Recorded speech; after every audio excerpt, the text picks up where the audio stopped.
सीता जिस खूबसूरत राजकुमार के सपने देखती थी, असल में वो था एक भयंकर दानव। क्या सीता कर पाएगी ऐसे राजकुमार से प्यार? जानने के लिए पूरी स्टोरी सुने। एक शहर में एक व्यापारी अपनी 3 बेटियों के साथ रहता था। तीनों बेटियां बेहद सुंदर थीं, पर सबसे छोटी बेटी सीता सबसे खूबसूरत और समझदार थी। इसी वजह से उसकी दोनों बहनें उससे ईर्ष्या रखती थीं। दोनों बड़ी बहनें बेहद स्वार्थी थीं और अपने पिता की दौलत उड़ाने में ही उनकी दिलचस्पी थी।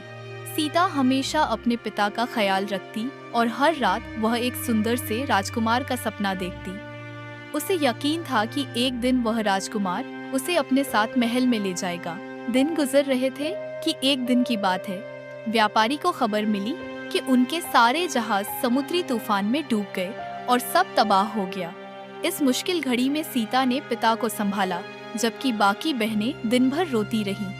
एक दिन व्यापारी को खबर मिली कि उनका एक जहाज मिल गया है। वह बेहद खुश हुए और बंदरगाह जाने से पहले अपनी बेटियों से पूछने लगे कि उन्हें क्या उपहार चाहिए। दोनों बड़ी बहनों ने कपड़े और गहने मांगे, जबकि सीता ने कहा, आप सही सलामत वापस आ जाए, इसके अलावा मुझे कुछ नहीं चाहिए। पर पिता ने जोर दिया तो उसने कहा, मेरे लिए एक गुलाब का फूल ले आइए। व्यापारी बंदरगाह चला गया, पर वहां जाकर देखा कि जहाज पूरी तरह अस्त व्यस्त था। सारा माल गायब था। वह फिर निराश हो गया। वापसी में रास्ते में बर्फीले तूफान से उसका सामना हुआ। उसका घोड़ा आगे नहीं चल पा रहा था, तो उसने कुछ देर रुकने का निर्णय लिया। घोड़े को एक पेड़ के नीचे बांधकर उसने देखा कि कुछ दूरी पर रोशनी सी चमक रही है। वह उस दिशा में चल पड़ा।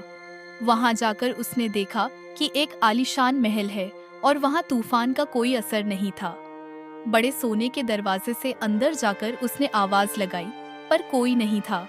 अंदर जाकर उसने देखा कि खाने की मेज सजी हुई है। उसने इंतजार किया, पर जब कोई नहीं आया तो भूख से व्याकुल होकर उसने खाना खा लिया। फिर ऊपर के कमरे में जाकर उसने देखा कि आरामदायक बिस्तर लगा हुआ है। वह आराम से सो गया। सुबह नींद खुली तो अपने कमरे में नए कपड़े रखे देखे। उसने नहाकर कपड़े पहने और नीचे आया। नीचे नाश्ते की मेज सजी हुई थी।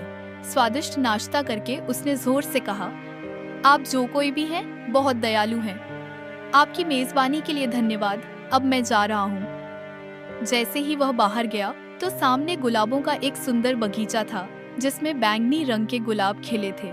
व्यापारी ने सोचा, मैं सीता की इच्छा तो पूरी कर ही सकता हूँ। इसलिए उसने एक गुलाब तोड़ लिया। पर जैसे ही उसने गुलाब तोड़ा, धरती हिलने लगी और किसी के तेज गुर्राने की आवाज आने लगी। व्यापारी कुछ समझ पाता इससे पहले उसने देखा कि सामने से एक भीमकाय दानव चला आ रहा है। उसके दांत और पंजे चाकू से भी तेज थे। वह जीता जागता डरावना दानव था। दानव ने कहा, मेरे बगीचे से गुलाब तोड़ने की तुम्हें इजाजत किसने दी? मैंने तुम्हारा सत्कार किया और तुमने इस तरह मेरा आभार जताया। इसकी सजा तुम्हें मिलनी चाहिए। यह सुनकर व्यापारी डर गया। उसने कहा, आप इतने दयालु हैं, इसलिए मुझे लगा कि एक गुलाब तोड़ने पर आप नाराज नहीं होंगे। ये गुलाब मैंने अपनी बेटी की इच्छा पूरी करने के लिए तोड़ा था। यह सुनकर दानव की आंखें चमक उठीं।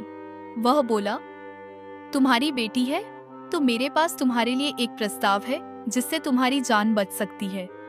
व्यापारी ने कहा, मुझे क्षमा करें और अपना प्रस्ताव बताइए, क्योंकि मेरी 3 बेटियां मेरा इंतजार कर रही हैं। दानव खुश होकर बोला, तुम्हारी 3 बेटियां हैं? तब तो बहुत अच्छा। उनमें से किसी एक को यहाँ आकर मेरे साथ रहना होगा।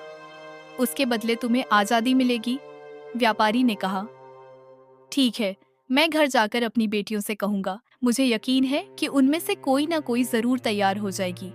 मैं वापसी का वादा करता हूँ। दानव ने कहा, मैं तुम्हें अपना सबसे तेज घोड़ा देता हूँ और 1 महीने का समय, लेकिन ध्यान रहे, तुम्हारी बेटी अपनी मर्जी से आनी चाहिए, जोर जबरदस्ती से नहीं। अगर तुम 1 महीने में नहीं लौटे तो मैं खुद तुम्हें ढूंढने आऊंगा।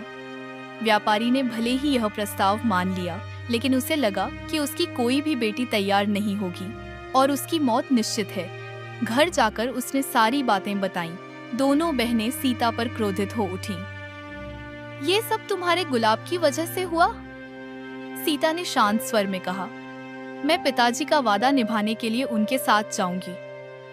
व्यापारी दुखी था कि उसके कारण यह दुर्भाग्य आया है, पर सीता ने उसे समझाया, मैं इसका सामना कर सकती हूँ, मुझ में हिम्मत है, आप चिंता न करें। दोनों जल्द ही उस आलीशान महल में पहुँचे। वहाँ बढ़िया खाना सजा हुआ था। दोनों ने खाना शुरू किया, तभी कुछ देर में दानव वहाँ आ गया। उसे देखकर सीता बेहद घबरा गई। दानव ने पूछा, क्या तुम अपनी मर्जी से यहाँ आई हो? सीता ने सहमति में सिर हिलाया। दानव ने फिर पूछा, क्या तुम अपने पिताजी के बिना यहाँ मेरे साथ रहने को तैयार हो? सीता ने हाँ कहा। दानव ने व्यापारी से कहा, तुम अपने घोड़े के पास जाओ, वहाँ सोने से भरे संदूक हैं जो तुम्हारी दोनों बेटियों के लिए है।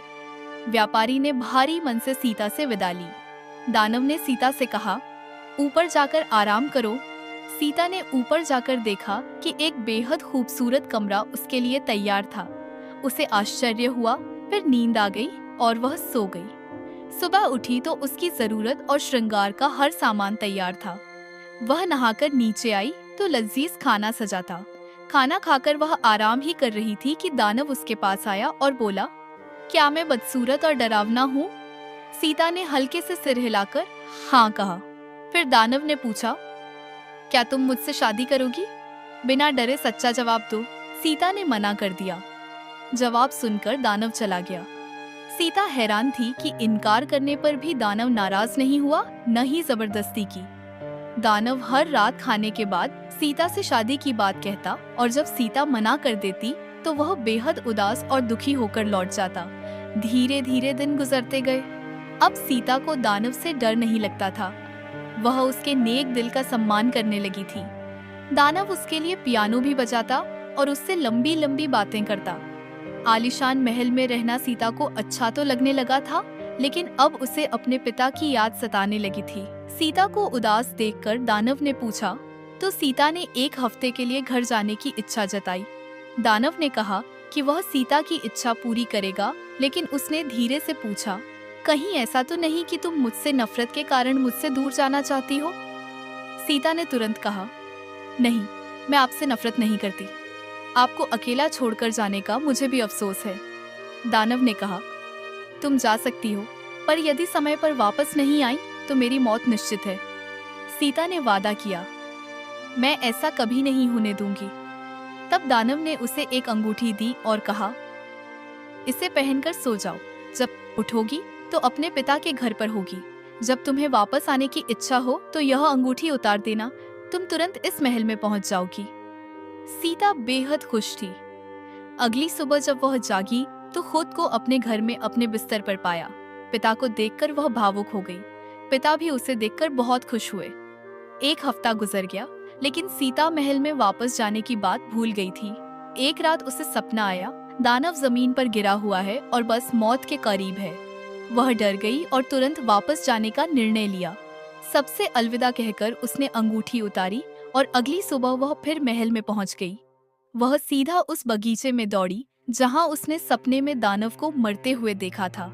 वह चौंक गई क्योंकि दानव सचमुच बेहोशी की हालत में पड़ा था। सीता ने उसके चेहरे पर पानी के छींटे मारे तो दानव को होश आया। उसे होश में आया देखकर सीता खुशी से झूम उठी। उसी क्षण उसे एहसास हुआ कि दानव उसके दिल में जगह बना चुका है। उसने कांपती आवाज में कहा, मैं बहुत डर गई थी। अगर आपको कुछ हो जाता तो मैं खुद को कभी माफ नहीं करती। मैं आपसे बेहद प्यार करती हूँ। यह सुनकर दानव ने कमजोर स्वर में पूछा, क्या तुम मुझ जैसे बदसूरत और अजीब दिखने वाले प्राणी से प्यार कर सकती हो? सीता मुस्कुराई और बोली, क्यों नहीं, आपका दिल इतना सुंदर है कि कोई भी आपसे प्यार कर सकता है। दानव ने पूछा, क्या तुम मुझसे शादी करोगी? सीता ने कहा, हाँ, मैं करूंगी। यह सुनते ही दानव के चारों ओर रोशनी का साया मंडराने लगा और वह एक खूबसूरत नौजवान में बदल गया। यह देखकर सीता हैरान रह गई, क्योंकि यही वह राजकुमार था जिसे वह अक्सर अपने सपनों में देखा करती थी। राजकुमार ने मुस्कुराकर कहा, तुम्हारे सच्चे प्रेम ने मुझे एक भयंकर शाप से मुक्ति दिलाई है। एक चुड़ैल को मैंने युद्ध में हराया था और जब वह मर रही थी उसने मुझे शाप दिया कि मैं इतना क्रूप हो जाऊंगा कि कोई मुझसे प्यार नहीं करेगा। तुम्हारे प्रेम ने वह शाप तोड़ दिया। राजकुमार सीता को उसके घर ले गया और उसके पिता से उसका हाथ मांगा। दोनों की शादी धूमधाम से हुई और वे सदा खुशी खुशी रहने लगे। सीख: सुंदरता केवल तन की नहीं होती, मन की सुंदरता ही सबसे बड़ी होती है। चेहरा समय के साथ बदल जाता है, पर दिल की खूबसूरती हमेशा अमर रहती है। इसलिए बाहरी सुंदरता से आकर्षित होने के बजाय मन की सुंदरता का सम्मान